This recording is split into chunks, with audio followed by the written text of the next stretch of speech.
നാട്ടിൽ പോകുന്നവർക്ക് ക്വാറന്റൈൻ ഒഴിവാക്കണോ എങ്കിലൊരു വിദ്യ കേന്ദ്ര ഗവൺമെന്റ് തന്നെ കാണിച്ചു തന്നിട്ടുണ്ട്. പ്രത്യേകിച്ച് ആരോഗ്യ വകുപ്പും കുടുംബക്ഷേമ വകുപ്പും ചേർന്ന് തയ്യാറാക്കിയ പുതിയ പ്രോട്ടോകോൾ പ്രകാരം നമ്മളിനി നാട്ടിലെത്തുമ്പോൾ ഗൾഫിൽ നിന്ന് പോകുന്നവരാണെങ്കിൽ ഒരു PCR ടെസ്റ്റിന്റെ നെഗറ്റീവ് റിസൾട്ട് കയ്യിൽ വെച്ചിരുന്നാൽ എയർപോർട്ടിൽ കാണിച്ചാൽ നിർബന്ധിതമായ 7 ദിവസത്തെ ക്വാറന്റൈൻ ഒഴിവാക്കി കിട്ടും എന്നാണ് പറയുന്നത്. ഇത് 72 മണിക്കൂറിനുള്ളിൽ എടുത്തിരിക്കുന്ന PCR ടെസ്റ്റ് ആയിരിക്കണം. ഇനി അതിനുള്ള സൗകര്യമില്ല. അങ്ങനെയാണെങ്കിൽ ഇന്ത്യയിലെ 4 എയർപോർട്ടുകളിൽ ഒരു പ്രത്യേക സൗകര്യമുണ്ട്. അതിൽ ഒരെണ്ണം മാത്രമേ കേരളത്തിലുള്ളൂ, കൊച്ചിയിൽ. ചെന്നിറങ്ങിയിട്ട് അവിടെ നിന്ന് PCR ടെസ്റ്റ് എടുക്കുക.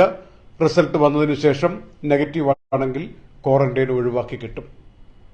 ഇൻസ്റ്റിറ്റ്യൂഷണൽ ക്വാറന്റൈനും ഹോം ക്വാറന്റൈനും ഒക്കെ ഒഴിവാക്കി കിട്ടാവുന്ന വിധത്തിൽ ഇന്ത്യയുടെ രോഗബാധ കുറഞ്ഞു വന്നത് വ്യക്തമായ ശേഷമാണ് ഇന്നലെ മുതൽ ഇത് പ്രാബല്യത്തിൽ വന്നിരിക്കുന്നത്. പക്ഷേ കേരളത്തിൽ കൊച്ചിയിലേ ഉള്ളൂ എന്ന കാര്യം പ്രത്യേകിച്ച് ഓർക്കണം. അവിടെ പോയിട്ട് എടുക്കേണ്ടുന്ന PCR ഇവിടെ നിന്ന് എടുത്തുകൊണ്ട് പോയാൽ അത് പ്രശ്നമില്ല. അതുകൊണ്ട് ഗൾഫിൽ നിന്നൊക്കെ പോകുന്നവർ എടുത്തുകൊണ്ട് പോയാൽ, ടെസ്റ്റ് എടുത്തുകൊണ്ട് പോയാൽ നല്ലതായിരിക്കും എന്ന കാര്യം ഓർമ്മിപ്പിക്കുന്നു. ഹൈദരാബാദിലുണ്ട്, മുംബൈയിലുണ്ട്, ഡൽഹിയിലുണ്ട് PCR സൗകര്യം.